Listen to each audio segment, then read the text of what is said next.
Management. My name is Namirembe Laila, Victoria School of Beauty and Hospitality Management. You're most welcome. Thank you.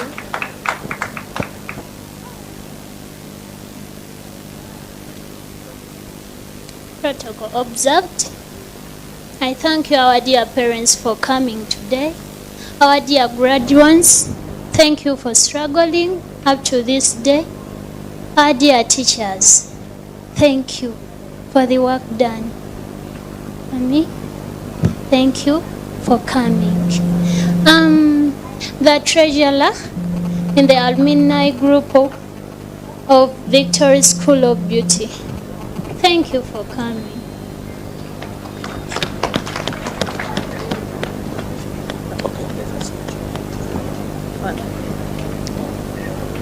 abagenyi baffe tusanyusa okubalaba, mwebale kujja ku luno olunaku, tuli basanyufu nnyo ddala.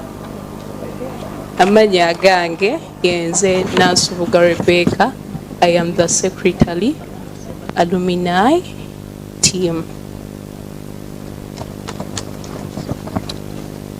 Our guest of honor, our graduates, you are most welcome. Our dear former vice president, you are most welcome.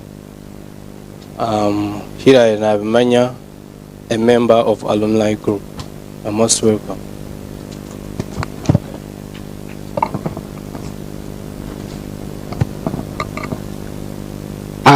Our guest of honor, the third Prime Minister of the Republic of Uganda, our former Vice President of the Republic of Uganda, the Minister from Kabaka Kingdom, our Director of Victoria School of Beauty, invited guests, ladies and gentlemen, our parents, you are most welcome. My name is Vekunda Sewante Abe, a former guild president of this institution and the Vice President of the Alumni Council, is my boss. I think, let me first stop here. I wait my president, then after I will give my testimony. Thank you so much. Thank you so very much. The guest of honor, Honorable Kia Nakadama, third Deputy Prime Minister, Deputy Vice President, and all invited guests present, you're most welcome. Once again, my name is Katongole Isakat, President, Alumni Group, Victoria School of Beauty and Hospitality Management. This is our document we want to present to you briefly. It is both a privilege and honor to welcome you, Honorable Minister of Education and Sports, Mama Janet Kataha Museveni, to Victoria School of Beauty and Hospitality Management.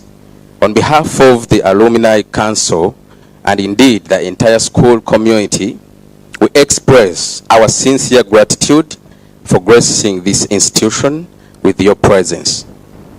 As Alumni Council, we are pleased to share the role we have played in uplifting the younger generation through practical and market relevant skills.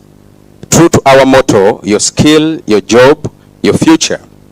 We are committed to empowering youth through skilling programs that respond to Uganda's social and economic development. Our contribution in skilling the young generation: one, we have tailoring and fashion design. We have organized regular workshops and mentorship programs for both current students and new graduates, providing them with hands-on experience in modern tailoring techniques, business branding and customer engagement. Some alumni have gone on to open successful tailoring business, creating employment for others in our communities. Two, cosmetology and beauty therapy. Through alumni-led seminars and practical demonstrations, we've trained students in advanced cosmetology techniques such as hairdressing, skincare, nail technology, and makeup artistry. We also partner with beauty salons to offer internship, which bridge the gap between theory and practical. Then our third point is information and communication technology, that is ICT. In today's digital world, ICT is vital. We have supported computer literacy programs, trained students in basic coding, and guided them on using technology to market their beauty and tailoring business online. We've also facilitated donations of used but functional laptops to deserving students. Additionally, the Alumni Council collaborates with local business to provide employment opportunities and have sponsored several underprivileged students through bursaries and mentorship initiatives in various parts of the country. We have also encountered some challenges. While we have made significant progress, several challenges continue to hinder our full potential. One, limited training equipment. Due to high demand,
equipments or workplaces after training.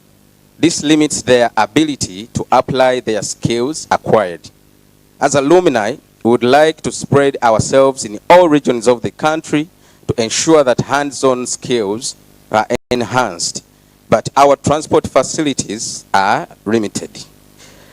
In conclusion, Mama Minister, your visit is not only a great encouragement to us, but also a testimony, a testament to the government's commitment to youth empowerment through vocational education. We humbly request continued support in improving vocational education, in improving infrastructure, funding, and policy guidance so that institutions like ours can continually turn Uganda's youth into job creators, not job seekers. Our council is ready and willing to partner more closely with your office to expand these life-changing initiatives. Together we shall realize the vision of skilled, empowered, and self-reliant generation. Through you, Mama, we request your office to host us sometime such that we can share more about our achievements, challenges, and plans we have as alumni members of Victoria School of Beauty and Hospitality Management. We have a committee which has already introduced themselves here. Finally, we have organized a small gift for you to appreciate the work you're doing for this country, to scaling up the youth in this country. So we want to take this time and offer you the gift we've organized for you. And we have a picture with you. Thank you very much. For God and my country, Katongole Isa Katz, on behalf of the Alumni Council. We need more. Thank you. They have requested for a photograph. I don't know whether our Deputy Prime Minister you have accepted to Akiriza. Could you please move nearer so that you pose for the photograph together with our babaleka mwanguwe akadde.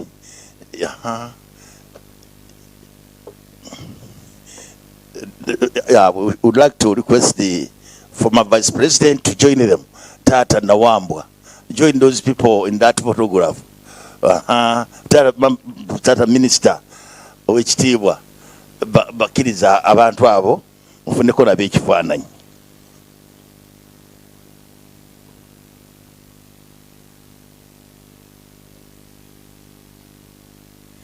Ng'ekifaananyi kigenda mu maaso tujja kusaba immediately nga kyakaggwa tugenda butereevu wa academic registrar who is going to address the congregation.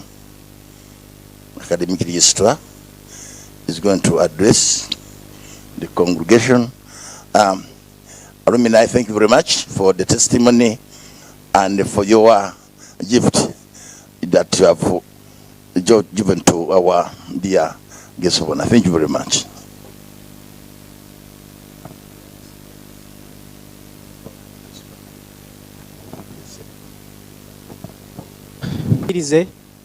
So kempereze testimony ntonotono mu rulimi lwaffe olwa wano.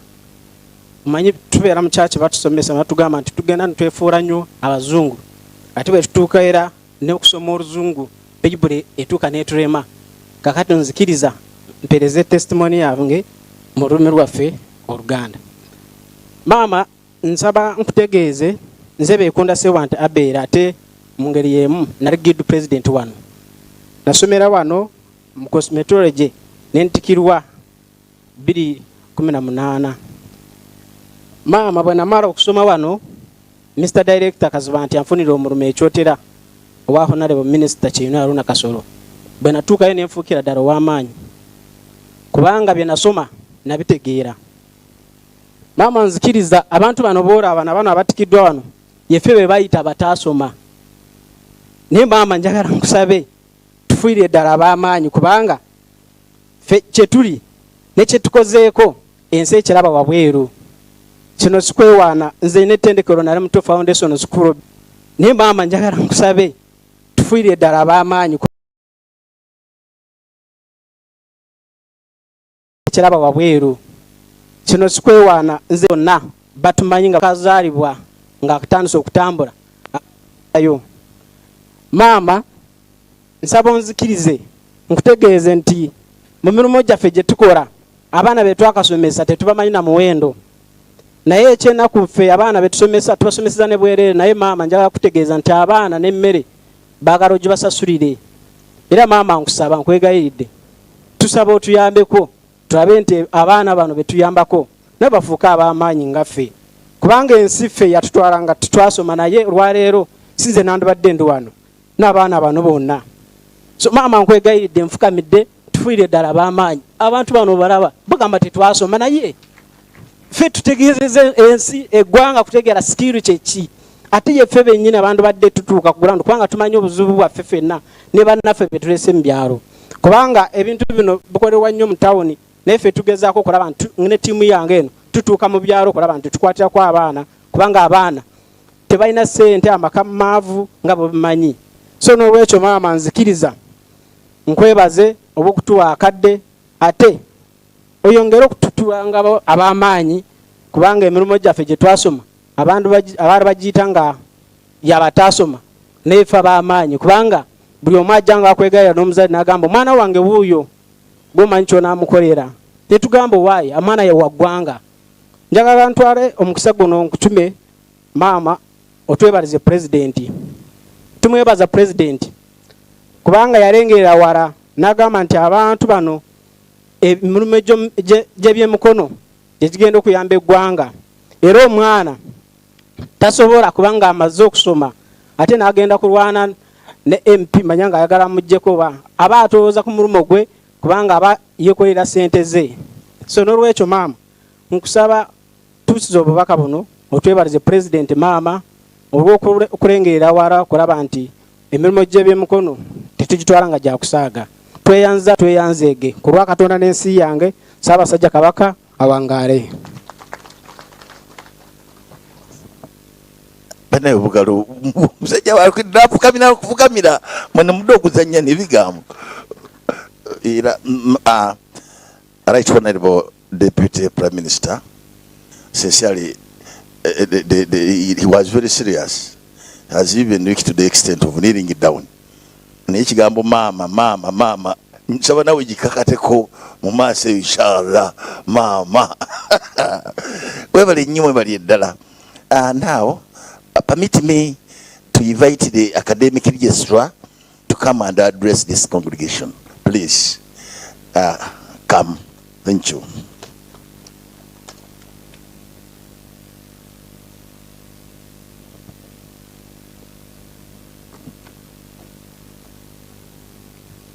Deputy Prime Minister Isanga Nakadama Lukia, Honorable Ministers present, Patron, Honorable Edward Sekandi, the Special Envoy to the President, Owekitiibwa Minister of Buganda, religious leaders present, the school management, administrative and academic staff, parents and guardians, the guild cabinet, alumni, graduates, continuing students, distinguished ladies and gentlemen, I'm delighted to welcome you to our 6th graduation ceremony of Victoria School of Beauty and Hospitality Management. It is with immense pleasure that I stand before you today to address this momentum occasion. I congratulate you, dear graduates, and I'm immensely proud of your accomplishments. This is a milestone worth celebrating and cherishing. Dear graduates, we are here to celebrate your success. Each one of you graduating today has presented dedication, personal commitment that has earned you a right to put on that beautiful gown.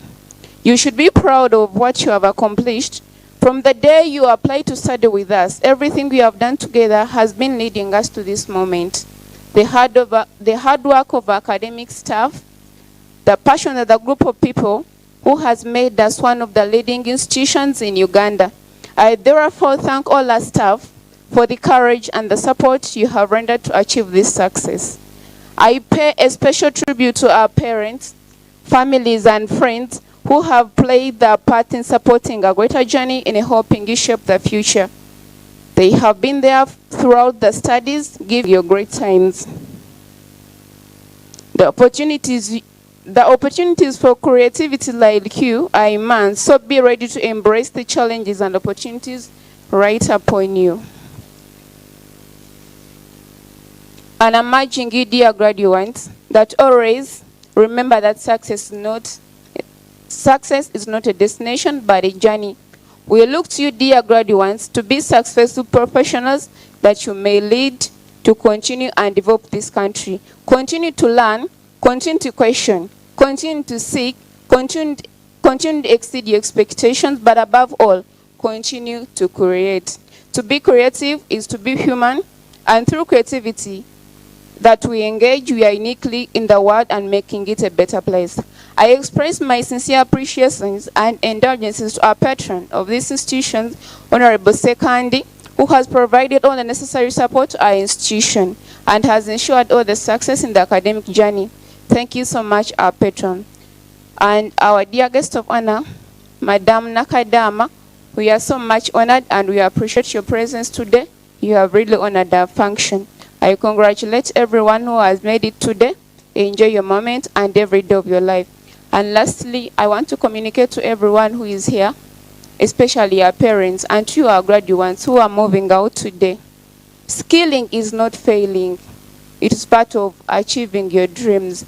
Therefore, we continue to communicate to whoever is here. Go to our communities, inform them that joining skilling institutions is not failing. Please, we call upon you, bring our students as Victoria School of Beauty. We have different courses. And on behalf of Victoria School of Beauty, we continue to inform all our parents that skilling is not only for a girl child. When you look at statistics today, most of our graduates are females. Few of them are males. Therefore, we urge everyone who is here, please inform the boy child out there that we have different courses. We have seen people who have been successful in cosmetology. They are working on people. Beauty is not only for a girl child, it's for both boy and a girl child. For God and my country, I'm called Maria Agatha Kahunzire, Victoria School of Beauty Academic Registrar. Thank you so much.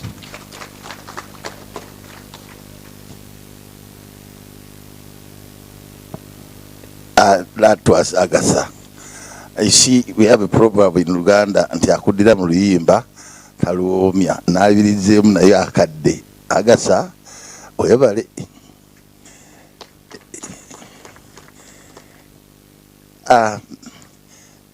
Our guest of honor, Deputy Prime Minister, I'm going to invite the director of our institution, Victoria School of Beauty, who will thereafter invite our beloved minister, Israel, and then the minister will help us to invite the former vice president. That's going to be the order.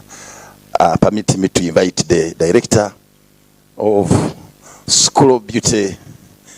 Hey, come and tell us how before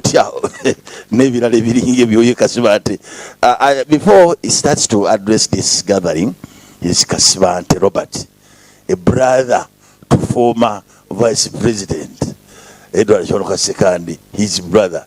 So bali mu kintu kyabwe wano bwe batambulira era ezolaki ne bagamba president okujja ajabuzi ne bagamba lukia ajabuzi ne bagamba minister Israel ajabuzi. So bambogo bali wano bali mu kuwa ebintu ebyamagezi ngawe mulira Agasa babyogedde mwebale nnyo director tandika.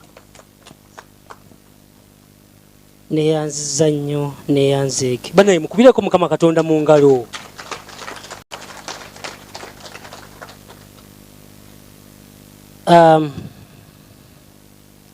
Njagala kutwala mukisa guno okwebaza Katonda olw'olunaku lwaleero.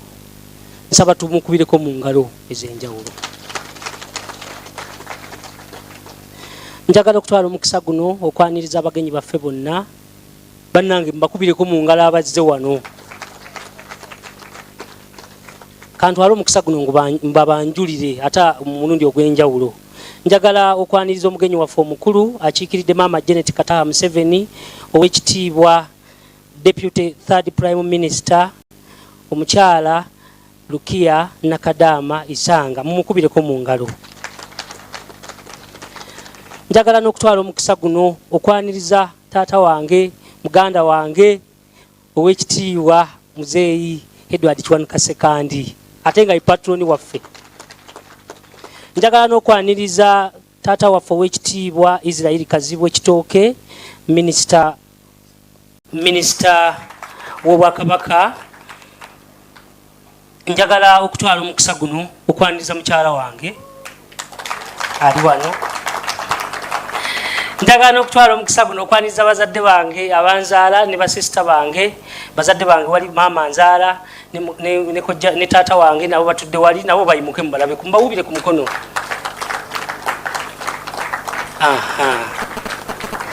Njagala n'okutwala omukisa guno okwaniriza basitaafu bonna benkola nabo okuviira ddala ku deputy principal ayimuke mumulabeko, n'okwaniriza abasomesa abasitaafu ba heads of department bonna we bali njabba banjulira gye bunajja wano mu maaso gye bunajja mu maaso. Owekitiibwa, this is my speech. To God be the glory for guiding us to this momentous occasion. Your Honorable Mama Janet Kataha Museveni, the First Lady of Uganda, who has been represented by Mama Lukia Nakadama, we are our proud parents, most importantly the graduates. It is my distinct pleasure to welcome you all.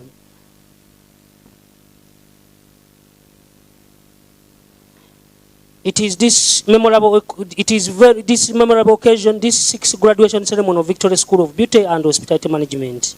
Today marks a significant milestone in the lives of our graduates, and we are honored to have you, Honorable Mama Janet, to join us to celebrate this achievement and to this grace important occasion. Programs like the Uganda Skills Development Projects have been instrumental in enhancing the capacity of institutions to deliver high quality training thereby equipping our youth with necessary skills to drive economic growth and development. Through such initiative, we have witnessed remarkable success stories, individuals who have benefited from skills training, and gone on to become productive members of society. We deeply appreciate the government's commitment in investing workforce skills development, aligning with the urgently needed skills in the key growth areas. Please accept our deepest appreciation for your presence. Mama, let us celebrate this remarkable achievement together. We are grateful for your leadership and vision in shaping the future of our nation through education. Would you kindly raise and help in welcoming our guest of honor, Mama Janet Kataha Museveni, who has been represented. Now, mbadde nsaba tuyimuke mwaka enjawulo twanirize omugenyi waffe akiikiridde Mama Janet Kataha Museveni. Muyimuke, muyinza n'okubanga mukoyinokowa, muyimukemu tumwanirize, munyanirize y'enjawulo. Muyinza okubanga temukimanyi, institutions nnyingi ezitafuna mukisa kufuna mugenyi wa njawulo ku graduation zaamwe nga tutikira abaana nga bano ku mukolo bwe guti. So Mama, twagala okwebaza okwenjawulo, twagala okwebaza taata waffe olw'okubanga atwagadde nnyo n'atubeererawo mu mbeera yonna. Mutuule.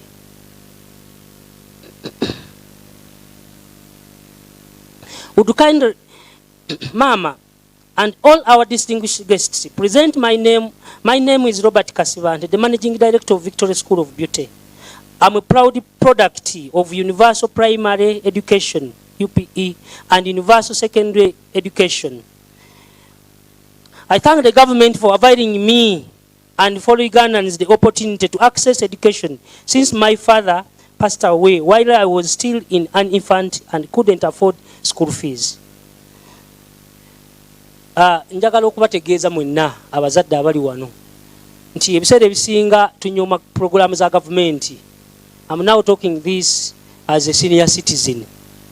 Naye nze ndi product ya UPE. Ate ndi product ya Universal Secondary Education. Bali bagamba nti abantu abasomedde mu UPE, abasomedde mu ezo program tebasobola kubeera ba mugaso mu nsi.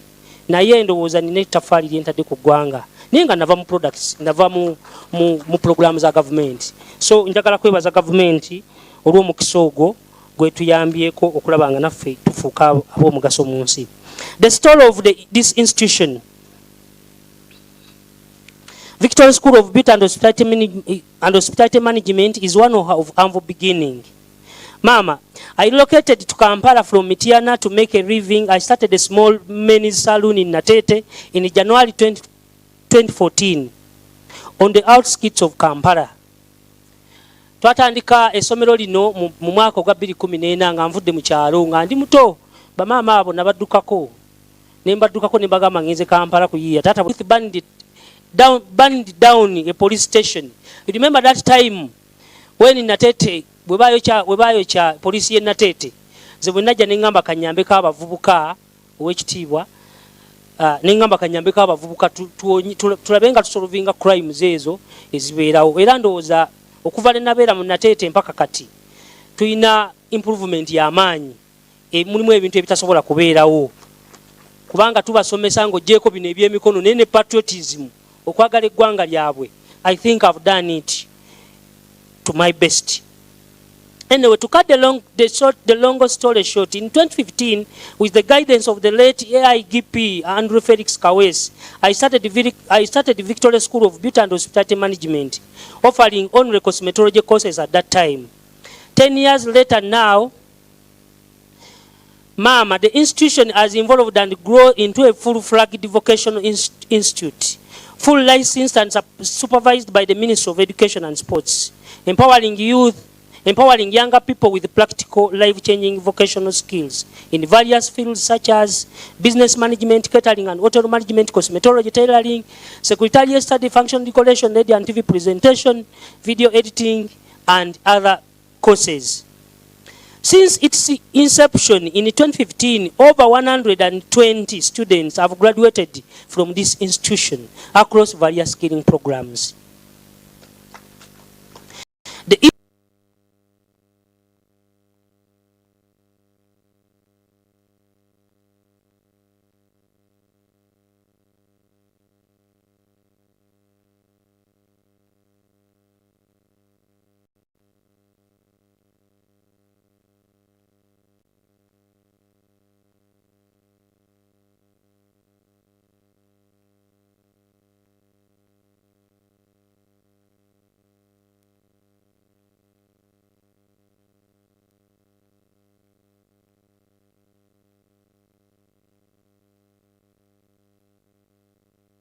engaging in developmental partnerships that have been effectively managed by our team. Dear guest of honor, I have been at the forefront of the skilling movement in Uganda, and I remain deeply grateful to the Ministry of Education and Sports for its support. For example, in 2018, I was among those who traveled with then the Permanent Secretary, Mr. Alex Kakoda, to Kazan, Russia, to attend the World Skills International Day. Mu 2018 nafuna omukisa Maama Janet nampa scholarship, nampa sente. Nengenda mu ggwanga lya Russia mu kibuga Kazan ku mikolo egy'ensi yonna egy'ebyemikono. Nenjayo amagezi bwe natuuka wano ne tukola skills program oba skills exhibition e Lugogo, era maama yali omugenyi omukulu. Ne muyita n'abeera omugenyi omukulu.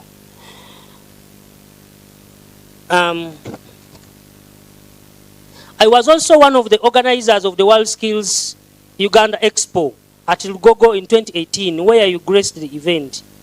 Such expos and exhibitions have served as a great learning opportunity to me, understanding my field better and execute my duties with great impact. I have also supported the President and government skilling program, especially in the areas of girls' child empowerment, by giving them trainers, and I have also supported Wamama, the wives of SFC. Tuina trainings owekitiibwa omugenyi omukulu waffe. Tuina programs etukola nga tutraininga abakyala b'abasirikale ba SFC recently 2 months back bagraduatinga, era nali omu kwabo abali mu nteekateeka ezo okulaba nga tutraininga abantu abo. Naye nga amagezi ago twagajja mu ggwanga lya Russia ne mu ggwanga lya Abu Dhabi, era twafunye representative wa PSFU. Yimirira nnyo bakulabe. PSFU bwe bampa sente zangenda mu ggwanga lya Abu Dhabi okufuna amagezi ag'enjawulo.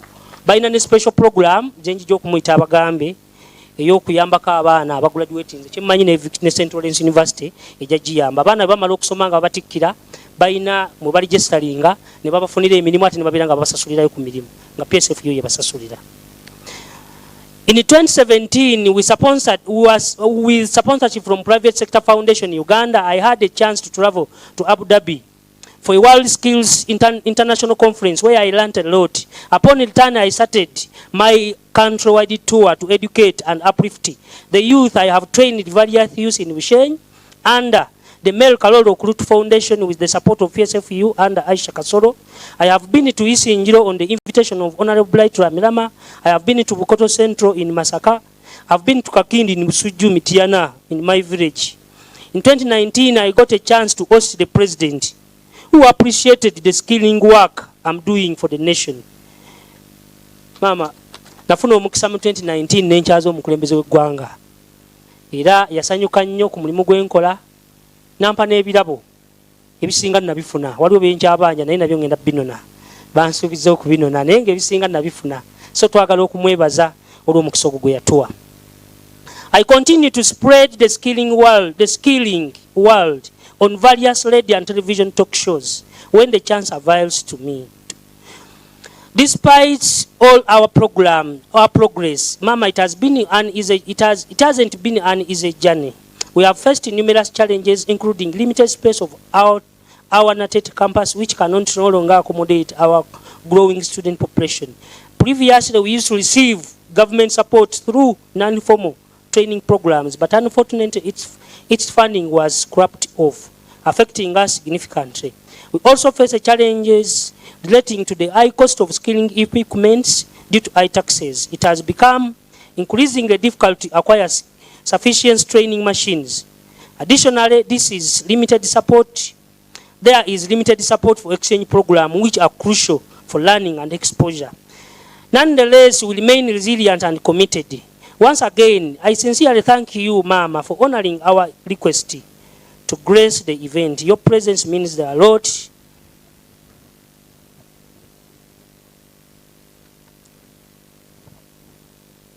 I also extend my gratitude to you and your ministry for the introduction of work permits for graduates.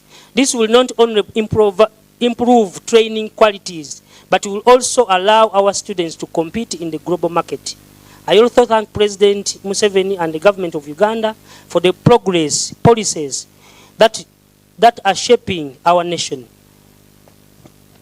Njagala kwebaza Buganda Kingdom for being there for us. Tata njagala kwebaza, njagala otukisa obubaka obwa Katikkiro. Mbadde musaale nnyo mu programu za Buganda. Naye nange mba musanyufu bwe tubeera n'emikolo nga gino Buganda ne tuweereza omubaka n'abeera okitegeeza bye tukola, you appreciate them. Njagala okubategeeza abazadde n'abayizi mwenna nti tuli live ku BBS Telefina. Ate minister ava mu Buganda mwami Kitooke waali ndoza mumulabye. Kakati kitegeeza nti tulina enkolagana ennungi ne Buganda, ensi yonna ebalaba ne bye twogera ebiwulira. Tuli live ku Baba TV era nga ne media houses endala zonna weziri. Tata njagala kwebaza olw'okubeerawo olwaleero. Mama, allow me to extend my special thanks to our patron, Right Honorable Edward Kiwanuka II, for his overwhelming support and guidance throughout our journey. Since 2017, Honorable II has been our lock. Without him, Victoria School of Beauty and Hospitality Management would not be what it is today. Njagala kwebaza, banaye njagala mukube engalo ez'amaanyi. Nali nnyo mama ow'ekitiibwa omugenyi omukulu, nze nali nnyo mukwano gwa Leti Felix Kaweesa omugenzi. Naye bwe yavaawo nali mmanyi obulamu bwange bukomye, because he used to guide me, he used to be there for me from nowhere. Taata nanjagala nanzaala nga bw'owulidde nga bangamba ndi muganda we, ndi mutabani we, ndiki nanjagala. I want to promise you muzeeyi taata sekandi, I will never let you down and I will never shame you. Ngenda kuweereza eggwanga nga bw'oliweereza. I think he is one of the person in the government akoze ebintu byonna, njagala mukubireko engalo. Abazadde baffe abalungi, essomero lyaffe ye patroni waffe. Abadde deputy speaker emyaka 10, n'abeera speaker emyaka 10, n'abeera vice president emyaka 10. Si kyangu mama ajja kutubuulira wano abimanyi. So I think he has loved us to the best. Tata nkwebaza okunjagala. Ewaffe mu kyalo gye banzaala ndoza akaja emirundi nga 10. Kwegamba twafuuka muntu omu. Webale nnyo, webalire ddala kutwagala. Tujja kubeera ffenna ebbanga lyonna tetujja kukuswaza. Ne bazadde bange webali kubaagala. I thank the staff and the support team of Victoria School of Beauty for their dedication and hard work. Abasomesa ne ba staff muyimirire bannange mbebaze mukwebaza okwenjawulo. Ba staff mwenna ne ba supporting staff. Tiimu y'aba staff bano nnyingi abalala bali mu mirimu eyo wabweru kuba tugenda kulya emmere nga tumaze wano. Abalala bayinza okuba nga bali mu kulabire. Naye njagala kubeebaza. Nina abakulu bano, nina aba heads of department, nina n'abasomesa, nina ne ba supporting staff abatufumbira abaana, abakuuma abaana. Njagala mbakubireko mu ngalo. Abayizi mbakubireko abasomesa bammwe mu ngalo. They have done a very good work. Mu institution tetubeera na sente nnyingi. Zibeera ntini, but I've been with them over years. Ne tugaba n'akatini ke tuba tufunye, government mukebe tuwaddeyo, n'abayizi ke baba baleeseeyo, ne tusobola okutwala institution mu maaso. Njagala kubeebaza, njagala kubeebaliza ddala. Tugende mu maaso nga tuweereza eggwanga. Obugagga tebuli mu ssente zokka, naye obugagga ne bw'oba okola ebirungi ng'oyamba abantu, era obeera mugagga. So obugagga tujja bufuna mu maaso awo, kubanga gye tugenda awo waliwo ebijja mu maaso. So tweyongere tukole tusavinga eggwanga. Mutuleeko. Njagala kwebaza. I want to thank the people of Natete. Abantu b'omu Natete abatubeereddewo. Abakuuma abayizi baffe, ababeerawo mu bayizi baffe, gye bagula ebyokulya, ba service providers baffe, twagala okubeebaza ak'enjawulo. I want also to thank our students, the graduates, abayizi, muyimirireeko nammwe ba graduates abatikkirwa mwenna. Abazadde njagala mukubireko abayizi bano mu ngalo newankubadde mmwe mubazaala. Nammwe abali eyo ba continuing student mukubireko bano mu ngalo. Abayizi bano banjawulo. Ebintu bino bwe baba bijjamu abantu balowooza nti tebina nnyo makulu. Ne bw'olaba omwana ng'asomye n'amalako omwaka n'amalako ogwokubiri, kitegeeza aba yeewaddeyo kubanga bafuna okusomozebwa. Abasinga be tubeera nabo babawala n'abalenzi mwe bali naye si bangi. nga bwe mbalabye naye abaana abawala babeera ne challenges nyingi tubeera n'obuvunaanyizibwa obw'okubabuulirira mbeera mu hostero zaabwe eyo ekiro n'emisana okulaba nga njogera nabo to make sure that we get the best out of them. Njagala okwebaza abazadde ak'enjawulo mutuuleeko wansi abayizi timwebale kufaayo okubasasulira ssente naye nammwe okubabuulirira kambabuulire tewali kintu kizibu nga mwana muwala kumanejinga naye Katonda atusaasire n'atubikako akasubi omwana omuwala oyita wano oba wakava wano ye n'omusanga emabega bwoti n'oyita wano n'omusanga eri oteekwa okuba nga olina omugamba ebigambo ebimuzzaamu essuubi olina okuba nga omubuulirira olina okuba nga oli example ng'akulabirako ng'atajja kwegomba. So tubeebaza abayizi okusalawo Victoria School of Beauty ne mugyagala. Your determination and passion for learning and what keeps the institution alive. Njagala okutwala omukisa guno okwebaza Central Lawrence University.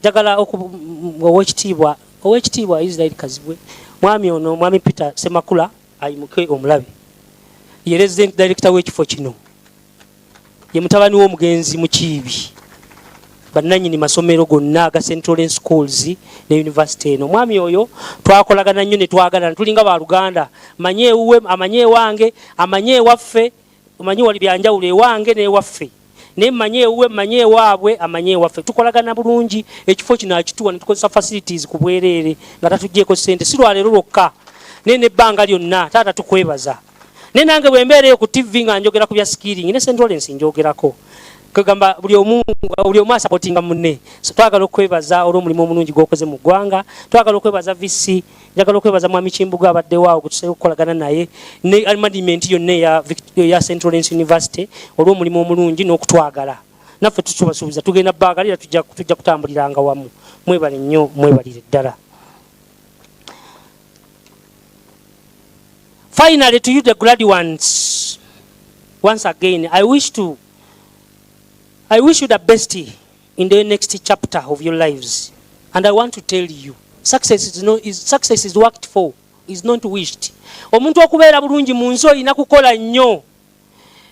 I'm successful. Nyinza okubanga sinaba kubeera nnyo successful, but at least I'm somehow. Naye nkola. You always see me in class, you always see me in TV, you always see me in the village.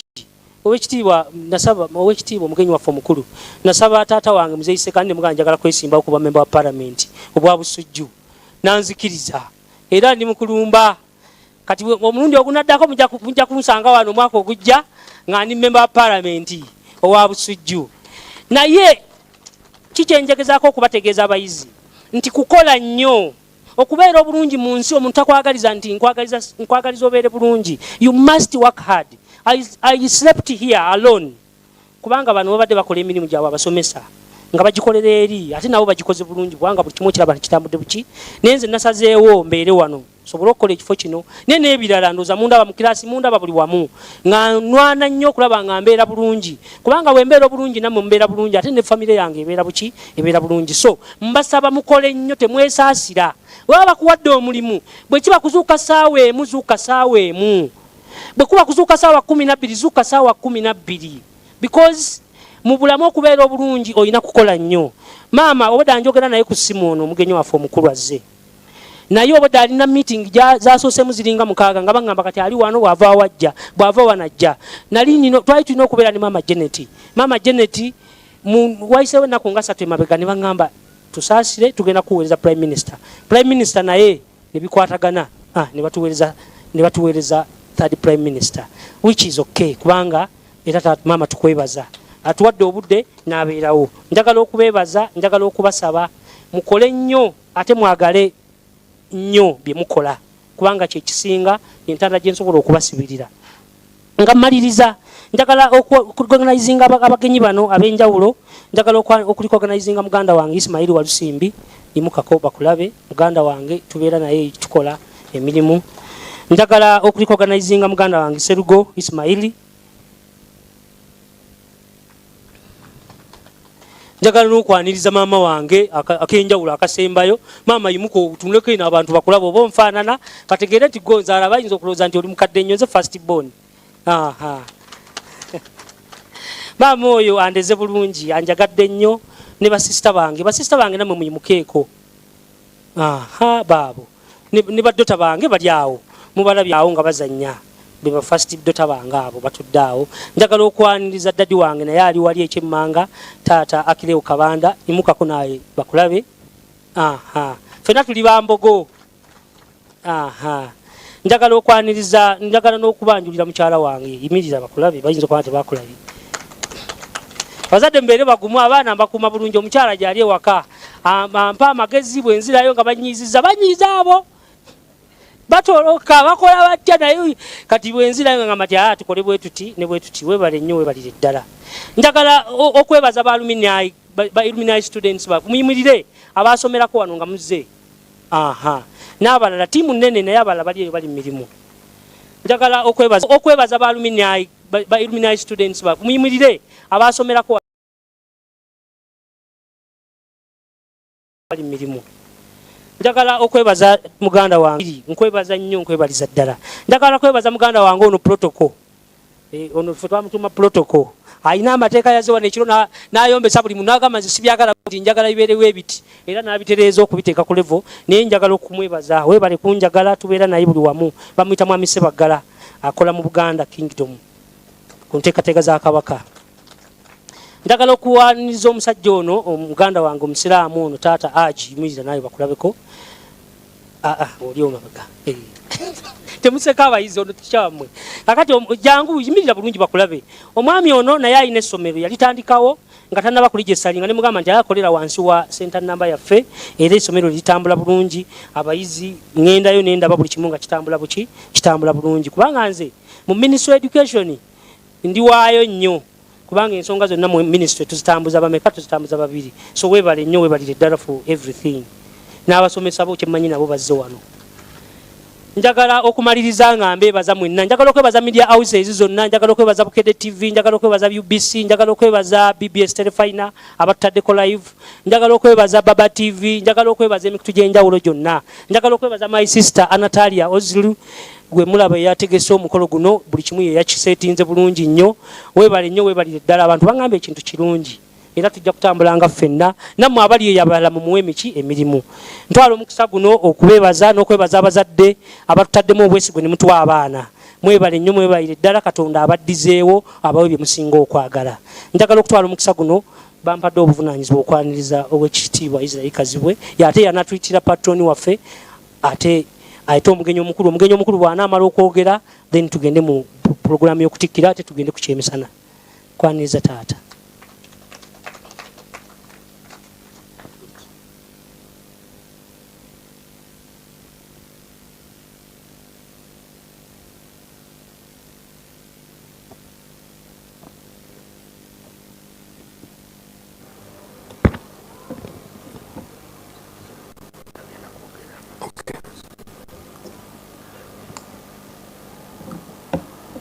Right Honorable Rukia Nakadama, our guest of honor, then former Vice President and senior citizen in Buganda Kingdom Matters. I think he deserves a clap via that. Director of Victory Beauty or Director of Victory School of Beauty and Hospitality, our distinguished guests, esteemed faculty, proud parents, and most importantly, the graduating class. And by names, Israel Kazibwe Chitoke, Minister in charge of information. When you talk about information, I'm in charge of BBS and CBS. Also Minister in charge of mobilization. I'm here to mobilize these graduates. And also the official spokesperson of the Kingdom of Buganda.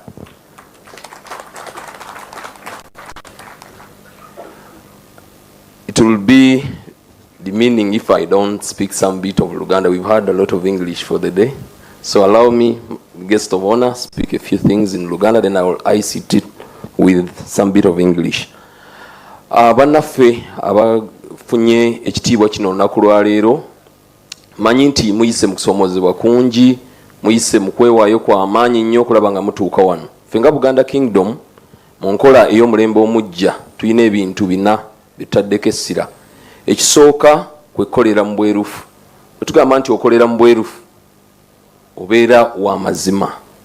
Omuntu akuze ku saluni yo omulaba akubye ettaayi n'oyongeza ebbeeyi ate omulala bw'omulaba nga bwatyo n'omwebulira ebbeeyi yennyini entuufu. Ebyo mubijjeewo mubeere b'amazima. Bwe mba njagala akaviiri ka penso tompa kaviiri kafaanananga penso. Beera n'amazima mu nkola ey'emirimu. Ekyo kye kikulembera byonna.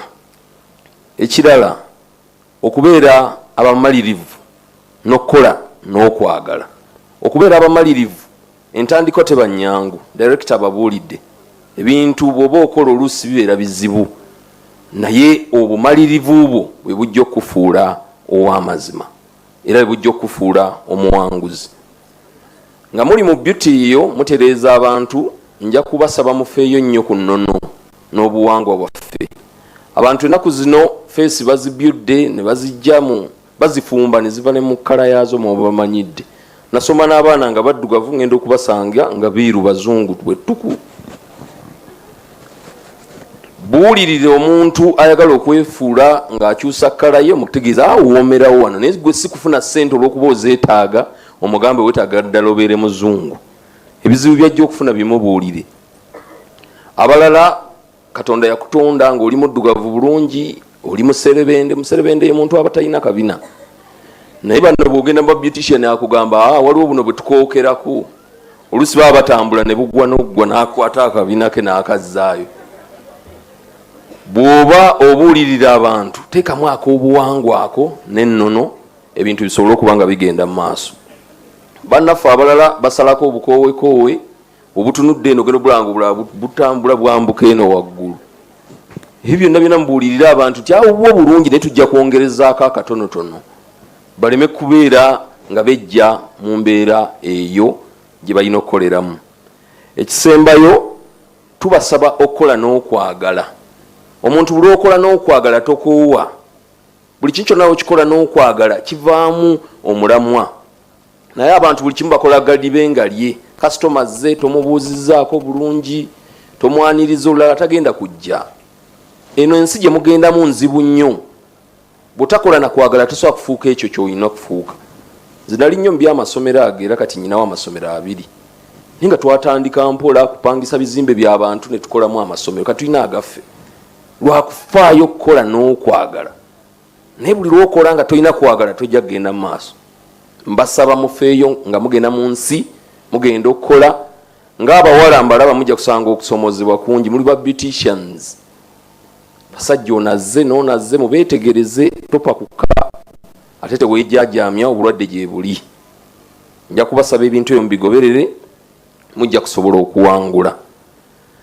Olunaku olwaleero si kwogera nnyo kwange, nja kusaba mukama wange ate senior citizen mu Bwakabaka gwe tuwuliriramu ennyo, former vice president Sekandi, tufune obubaka okuva gy'ali. Zeze engalo z'empulira nga muyita okujja okutuwa speech.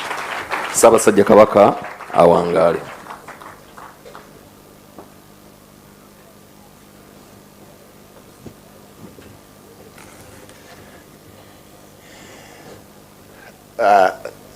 Deputy Prime Minister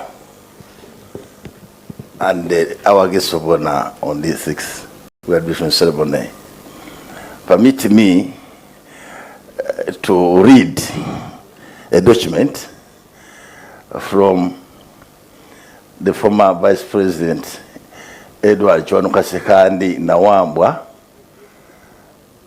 awedda mukwakubo bw'amaawo nga kutegeeza nti ekiwandiiko nkirina naye seewulira bulungi afunyemu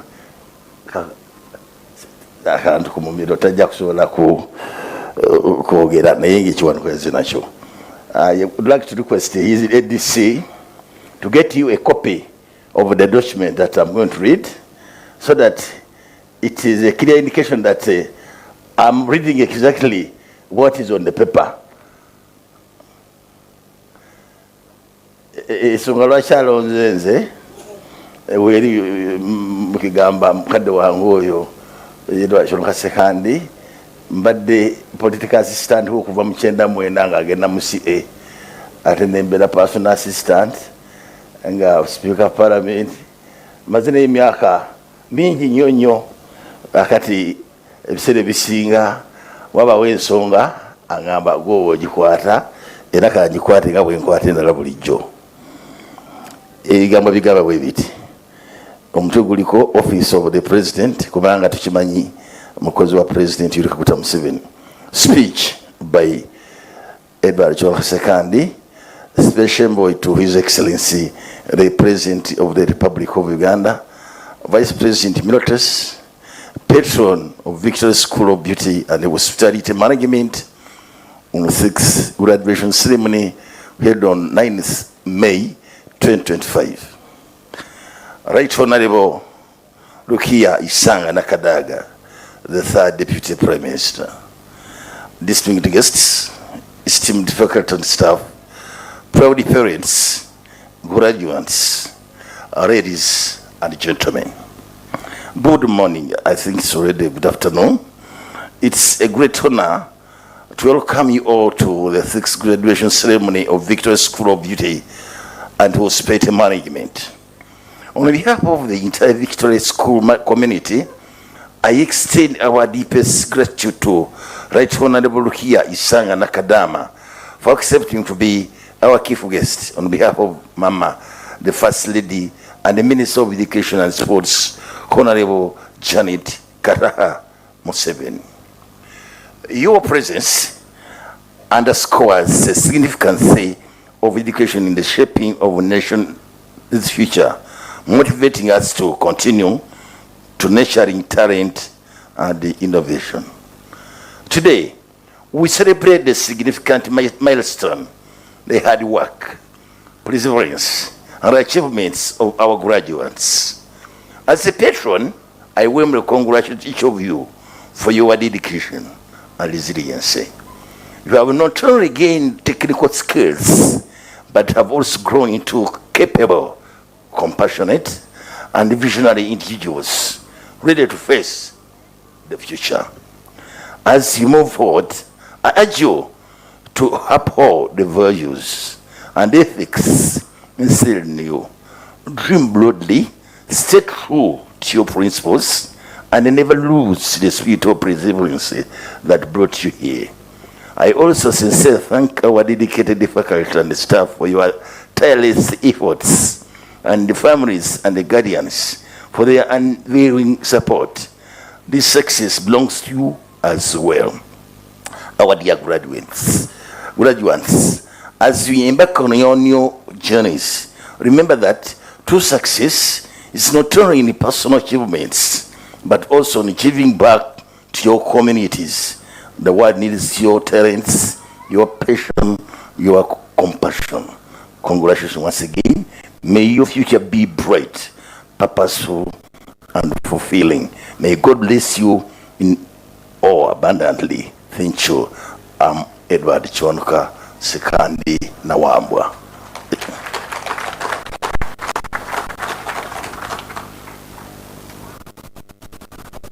Badena bidensinze musi kakati yali tugenze abana ibintu bimpitirideko. I would like to request the Minister of Sabasajja Kabaka Wekitiibwa Kitooke Israel Kazibwe, omanyi ndi Wanyonyi, ugenda kunyamba ompite Deputy Prime Minister. Sijja kukisobola kigwi kinyinze, webale nnyo so.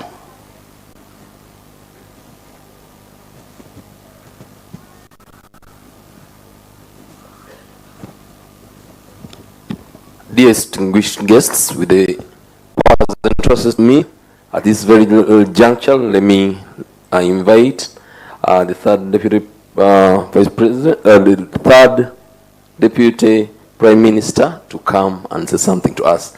A round of applause.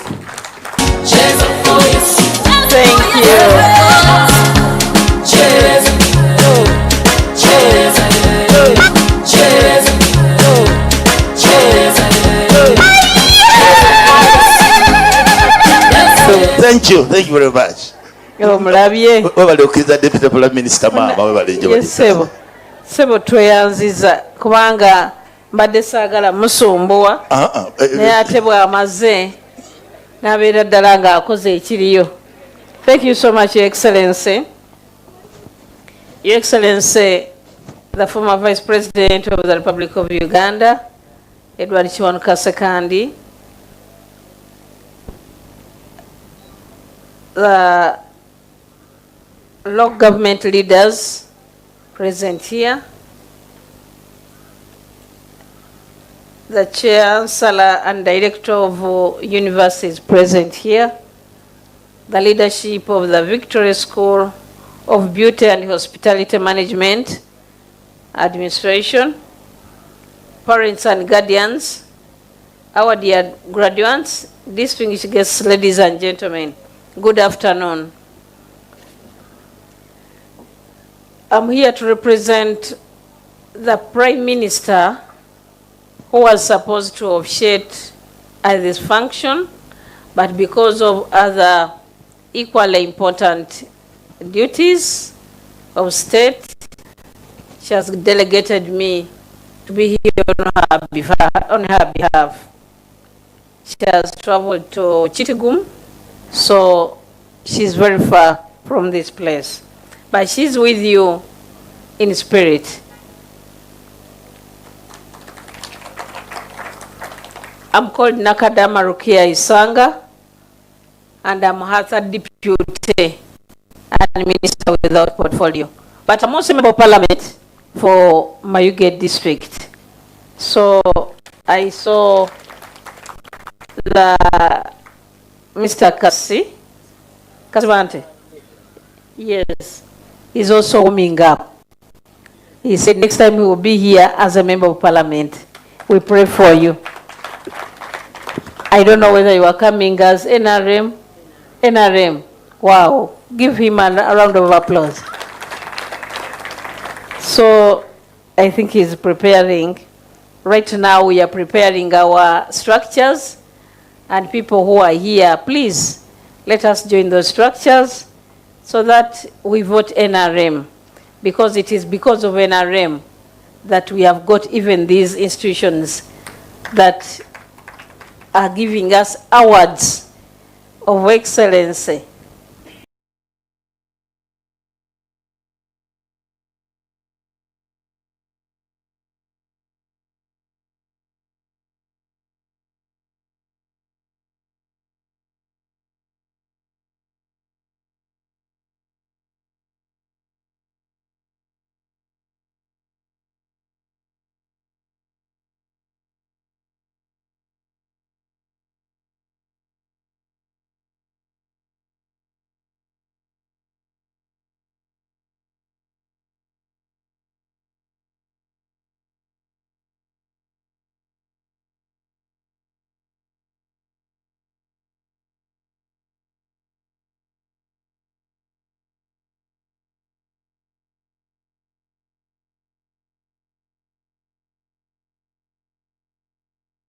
Vocational training in beauty and hospitality management. This institution helps develop a skilled force in alignment with the National Development Plan's objectives of enhancing human capital development. Through efforts such as these, our young people are equipped with skills that enable them to join the workforce or to even start their own business as professionally trained entrepreneurs. The Hospitality Management School training also contributes to the development of the Uganda's tourism sector, a key area of focus in the NDP and Vision 2040. I therefore appreciate the school proprietor, Mr. Kasivante, and I want to thank you for making your contribution to addressing unemployment by targeting women and the youth for skilling through these programs. I want to say here on this point that let even the boys come.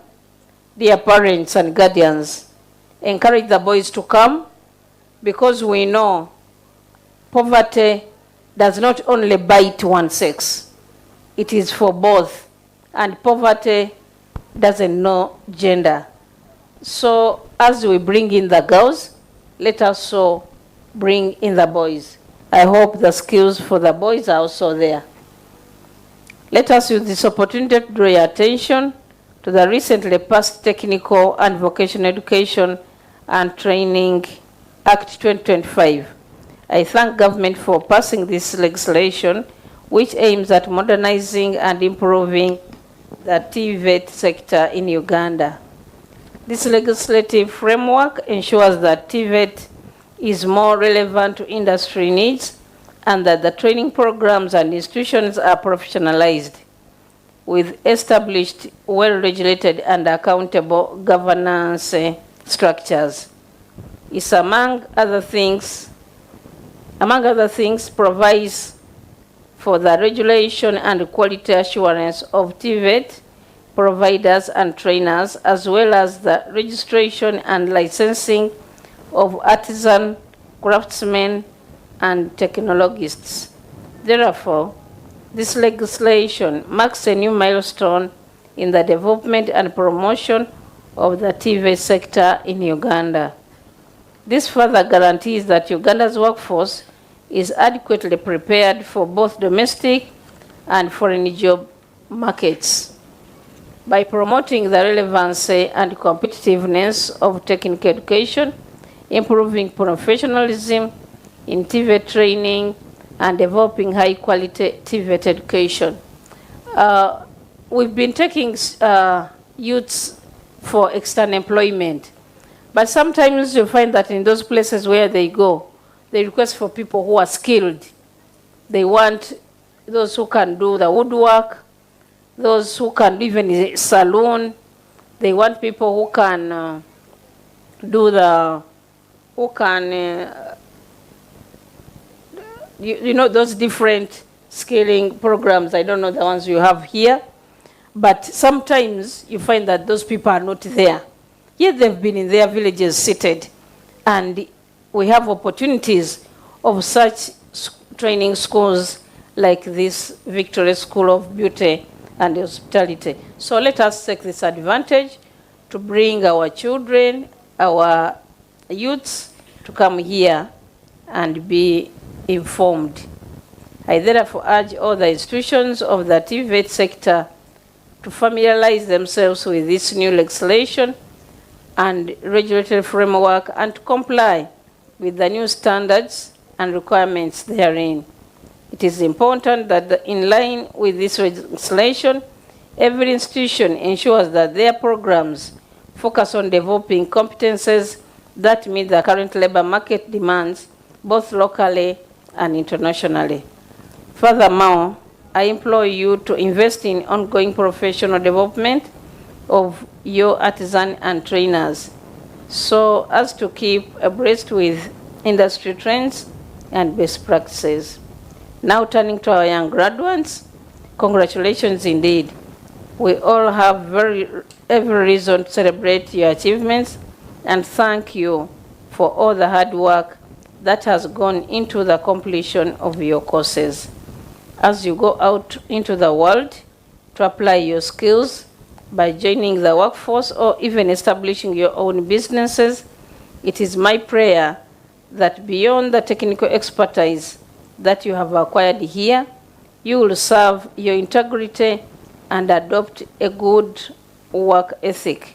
I urge each one of you to establish your career goals early and to develop a plan to achieve them. When you are in your private businesses, make sure that you know how to handle customers. So I think somebody was talking about it here. When you say customer, don't just handle a customer like any other person. That customer is your business.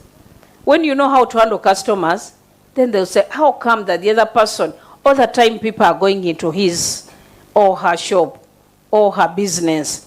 You know, every woman is entering that someone's salon. It is because of customer care.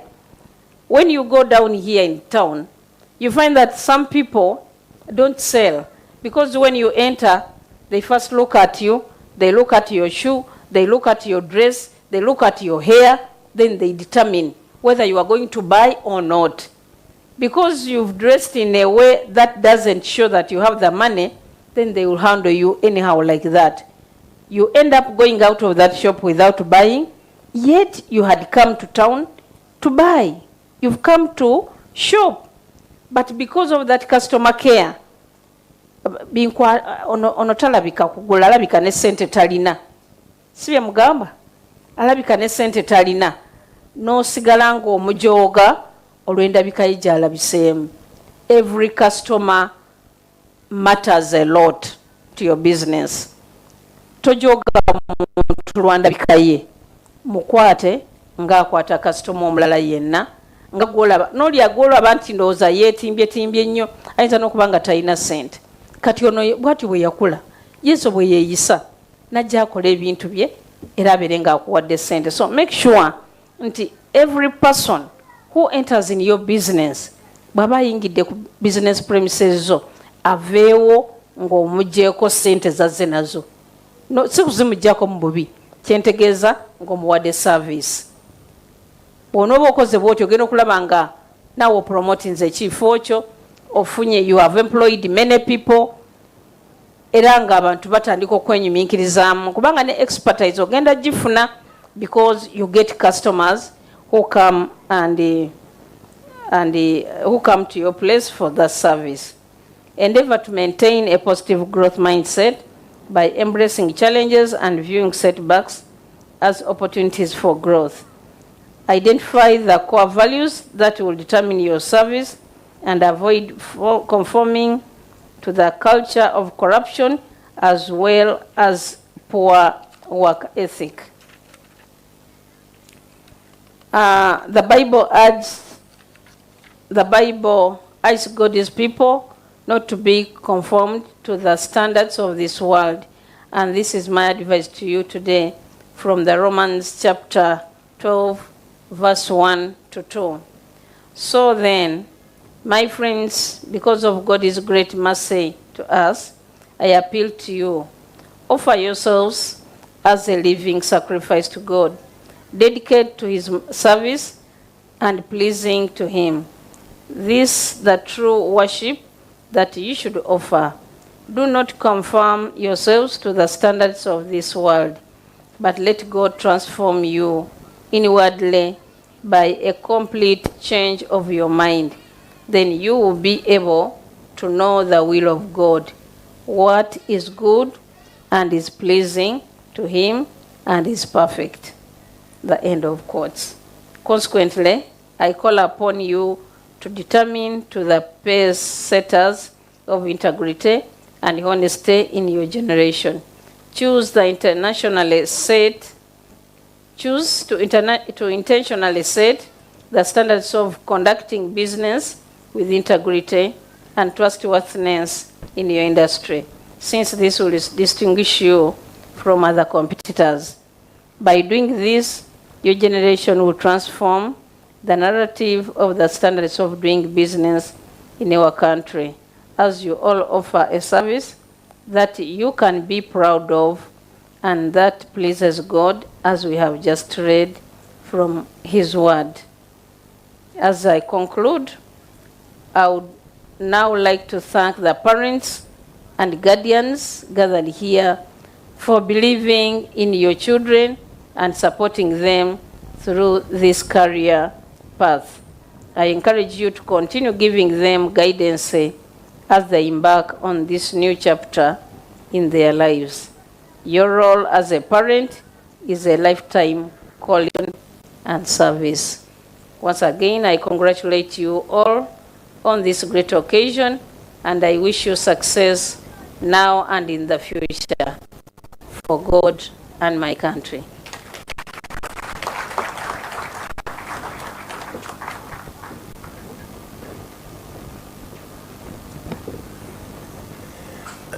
Nja kusaba engalo ezo tezimanzi bannaye. Kakati kansabe ba graduates feka aristimwe mujja kukisobola kino. Mujja kuyimirira soko ebimirira bino mukulu omwisonga. Jala soko ebimirira kano nyonyo. So I have my envelope here that I have brought, which is it is 5 million I think I have to hand it over to Mr. Kasibante. Tugamba abayisi abagenda graduates abagenda kya senti sana. Tuongeremu asante sana.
Guest of honor, Deputy Prime Minister Ishaka Nakadama, on behalf of the Department of Tailoring, Fashion and Design, and by the authority and academic policy, I have the honor to present you the following persons who have successfully completed their program of study and hence found worthy to be awarded a diploma in Fashion and Design of Victory School of Beauty and Hospitality Management. Mwebaza Catherine, Nabuma Faye, Nakazi Oliver Sikolastika, Nalumu Gloria, Namwanje Mariam, Ngabane Joan.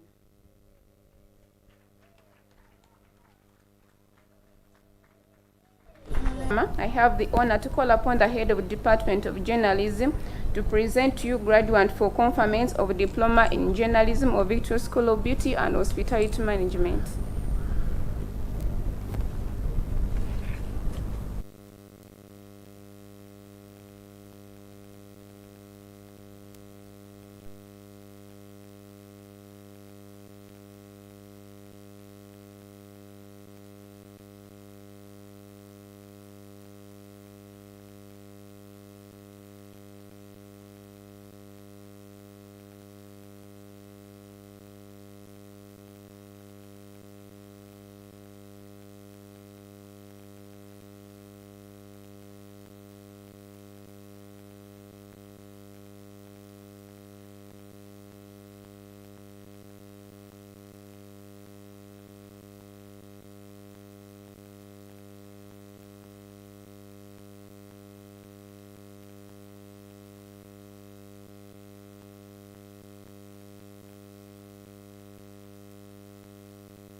Certificate in Journalism of Victoria School of Beauty and Hospitality Management.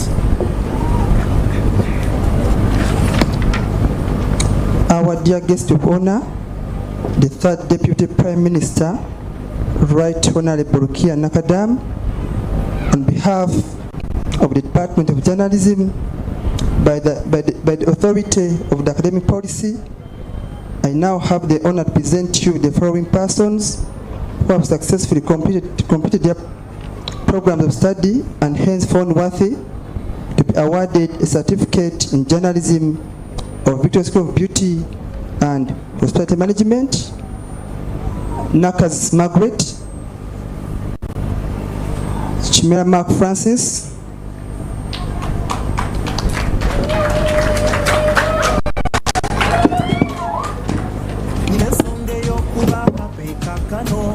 by the virtue of the powers vested in me, I award the certificate of journalism of Victoria School of Beauty and Hospitality Management upon all those persons whose names have been read. Congratulations.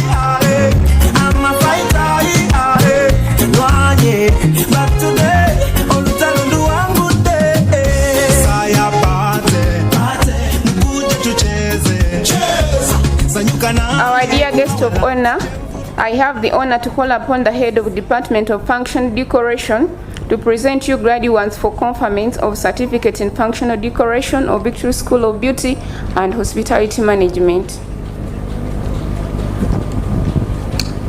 Our dear guest of honor, Right Honorable Rukia Nakadama, the Deputy Third Prime Minister, on behalf of the Department of Functional Decoration and by the authority of the academic policy, I have the honor to present you the following person who have successfully completed their program of Victory School of Beauty and Hospitality Management. Nampeo Bonta.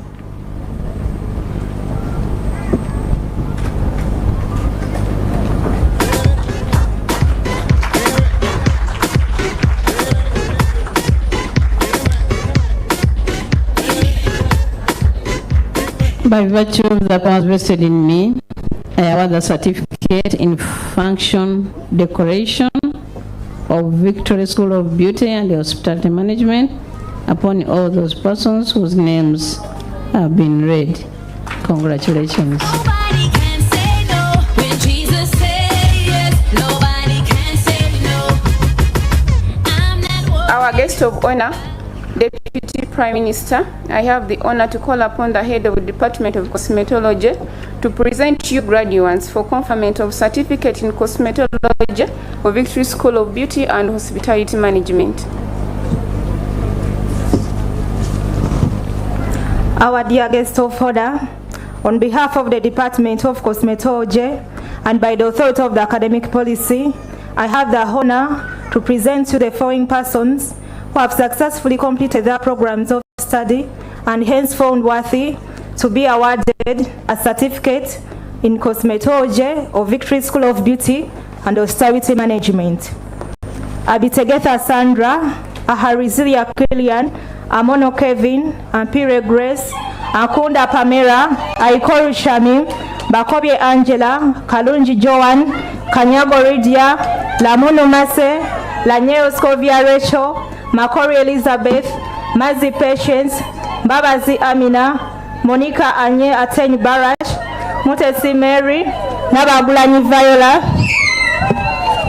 Nabalamuka Maria, Nalumbia Walda Kasuja, Nabire Donishila, Najemba Salima, Nakabito Christine, Nakalanzi Marini Abi, Nakalema Jackie, Nakalema Shamira, Nakanjako Cynthia, Nachimbu Beretta, Nachimuli Grace, Nachilija Patricia, Nachilija Maxentia, Nachazeti Nisha, Nalubega Aisha, Nalukwanzi Resho, Naranga Gift, Namaganda Bridget, Namatovu Swafa, Namurembe Laila, Namubiru Joan, Namugabi Lilian Nasi, Namugani Irene Muton, Namugonza Flavia Pressure, Namsosa Fauza, Namuwaya Angel, Nansukuga Aisha, Nansukuga Rebecca, Nimsima Fiona, Nimsima Jonas, Nakato Sandra.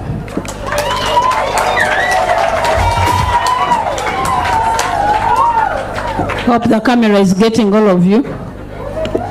By virtue of the powers vested in me, I award the certificate in cosmetology of Victory School of Beauty and Hospitality Management upon all those persons whose names have been read. Congratulations. Our dear guest of honor, I have the honor to call upon the head of Department of Tailoring, Fashion and Design to present you graduate for conferment of Certificate in Tailoring, Fashion and Design of Victory School of Beauty and Hospitality Management.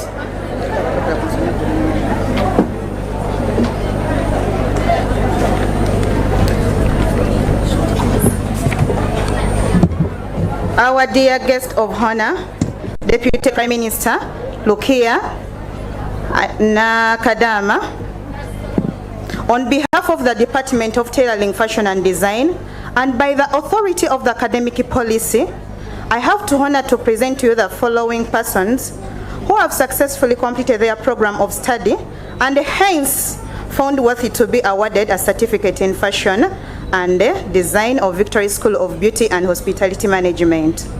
Nabuleme Grace, Nakalyango Shivan, Nassolo Hanifa.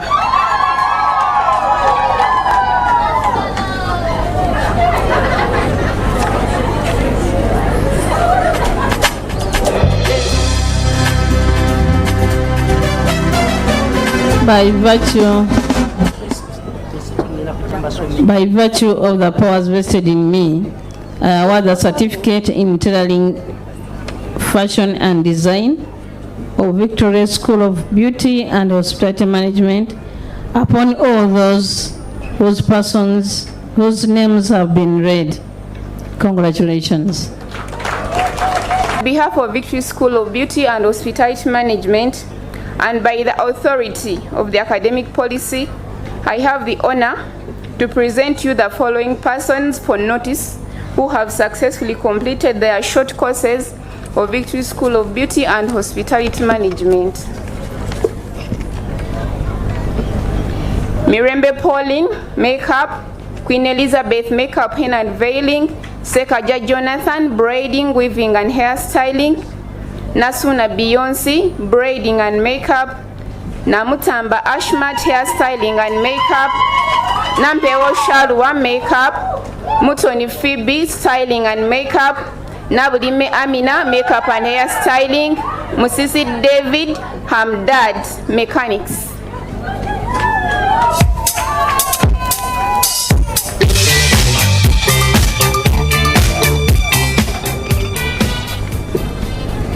Our dear graduates, you can wave to our guests of honor. Thank you.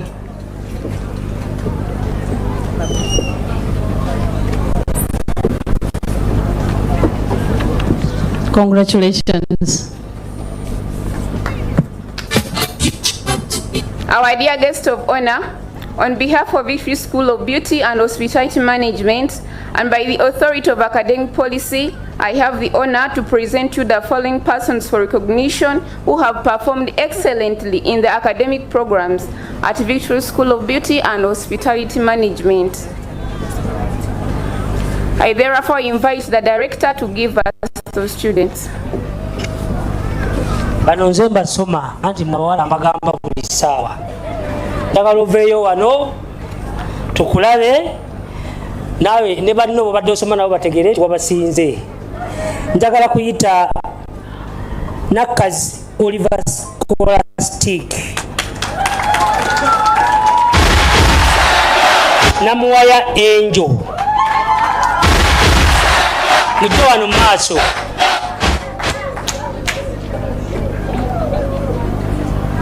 Kakati mudde wali mwangu babebaze. Kakati polisi yaffe ebeera bweti ku Victory. Omwana bwasinga nga ali mu certificate nga yabadde asenze mayizi bonna tukuwa kusomera diploma ku bwereere. Kakati gwogifunye. Kakati owa diploma gwe tukuwaayo ekirabo. Bw'oba obadde osoma cosmetology tukuwaayo dry emu. Bw'oba obadde osoma tailoring, fashion and design tukuwaayo ekyalaani kimu.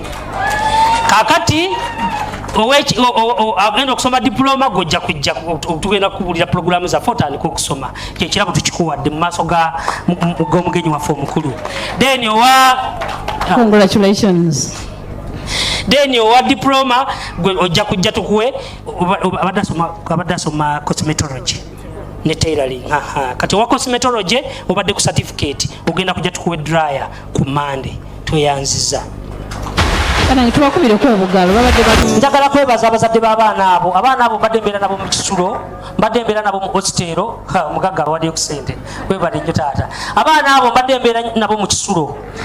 Ng'ovudde ku kyempisa naye n'abazadde okusasula school fees babadde bazisasula in time. Ate ekyenjawulo oli asemba eri saayibaddemu nga balonda naye wa mu constituency yange.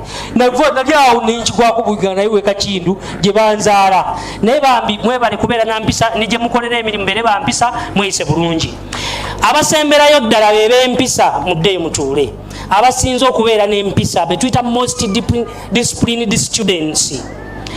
Mujje mu maaso. Namugabi Lilian Mase, Nabuma Faith,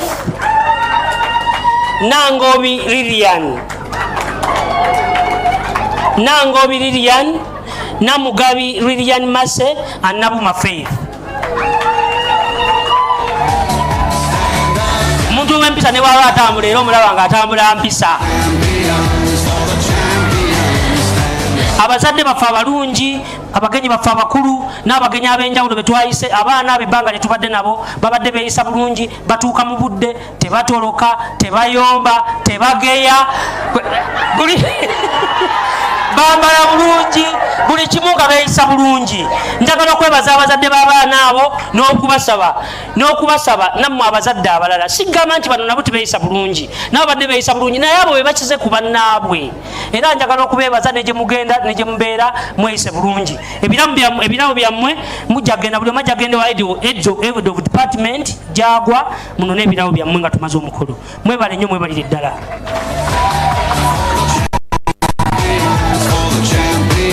Now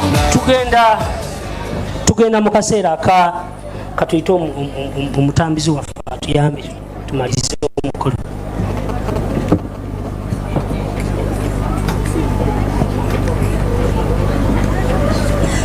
Thank you very much. Abanne tubale okuyozayoza abo n'obugalo bumwanguka ffenna wamu.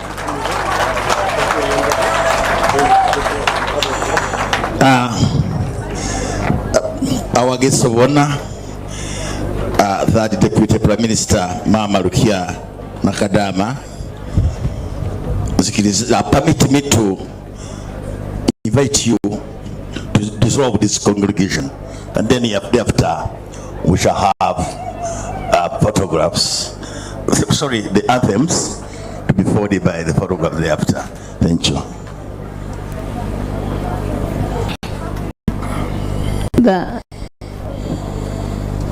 I want, by virtue of the authority vested in me, I hereby declare this as gifts. I think there were 2 groups. The last 2 groups, I want to give you your envelopes. Abasembyeyo wana betusomya ab'empisa, waliwo ab'empisa ne wabeerawo abaperformings obulungi. Kano ka envelope kammwe mujje mukakime, tubeebaze nnyo nti mwebala okusoma, mwebala okubeera abaana abalungi. Webalinyi baneyingalo tuziwe maama. Thank you very much. May God bless you. Tubagaliza buyiberere.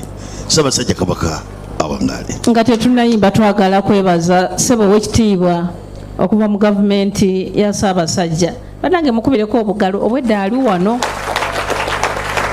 Almost kati holiday tugenda gamba ntubadde wano. Ssebo tweyanziza nnyo. Webale nnyo okubeera nga you've recognized this function nobeera nga ogubaddemu nnyo. Tweyanziza nnyo ssebo. Anthem.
Enoni Baba TV obusoga bulayire. Ekiraku kikutuusibwaku ompulidde obuwoomi. Oh yes, Romy's wine osukkulumye. Romy's Syrup. Musange mu matundiro g'eddagala gonna mu ggwanga. Jane Cough Syrup akolebwa aba Jane HST Limited. Johnny Herbal Syrup. Tea Drink atujjuza akolebwa aba Jane HST Limited. Musange mu maduuka, mu basuubuzi ne supermarkets zonna mu ggwanga. Back and go kyekyokudamu eri visa yonna yakulema okufuna. Si oyinza n'otukubirako ku noti 74 noti M3 noti emu oba 2 noti 999 287. Back and go tours and travel ekajansi. The world starts now. Business Center yaffe tukutendeke twegatteko leero tojja kwejjusa tusange ku ofiisi zaffe ezisangibwa Emmengo okuliraana enkulungo ya Kabaka ku kizimbe kya YPA oba Nansana Naluvule. Essimu noti 774 313 551 ne noti 7 noti 34 beba YPA. Ono yekyogero waffe kafulu mu kujjanjaba endwadde ez'ensusu zonna mu bato n'abakulu biri mu sayizi ez'enjawulo ennene. That could have been bad. Mountain Dew. Do the Dew.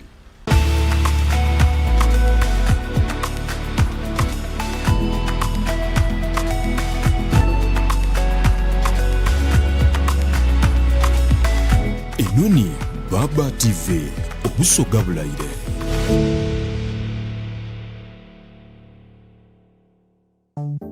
Zuku TV ekuleteire entertainment esinga okusanusa. Nomirwa package enungi okutandikira ku shillings mulala 2 buli mwezi. Ofune smart package yaife eri mu channels ediswika mu 6 omuli ESPN, Nat Geo World, Baby TV, UCTV ne dindi ningi. Tulina ni package edindi omuli Smart Plus, Classic, Premium ni Asia. Funa decoder ku mitwalo na kitundu ni full kit ku mitwalo 89 edda Uganda. Onomirwa premium package y'obwerere ya mwezi mulala ng'erina channel edinoma omuli ebyemizaano, firimu, katuuni n'ebindi bingi. Zuku esangibwa mu dealershops daife okwetooloola eiwanga. Okutegeera ebisingawo tukubireku. Zuku Life Got Better. Zuku efugibwa Uganda Communications Commission. Kodeo bakagwa bazaire banange nenda kubanduya yisomero nkani eibanguliro Tina International School of Beauty, Hairdressing, Art and Fashion Designing nga bano bavireyo okwegeresa abaana baife ebyemikono katukobe okusiba enviiri okutunga engoye ebyokutimba ku mikolo ebyokwewunda bayegeresa okufumba n'ebindi kamaala. Essomero lino limaze emyaka 3 era wetwogerera omwaka guno tujaguza emyaka 3 bweddu nga tusomesa abantu ebyokutunga, ebyemisono gy'enviiri, ebyakola ensusu, ebyokufumba. Iwayenda okwedda tusanga bali Road Kampala okumpi n'enniwa iwaviiri ewala ebisulo biriwo ayenda okwogera naife kuba kwisinda ife 0772 49 97 eyindi 0702 49 97. Tina, learn with the professionals.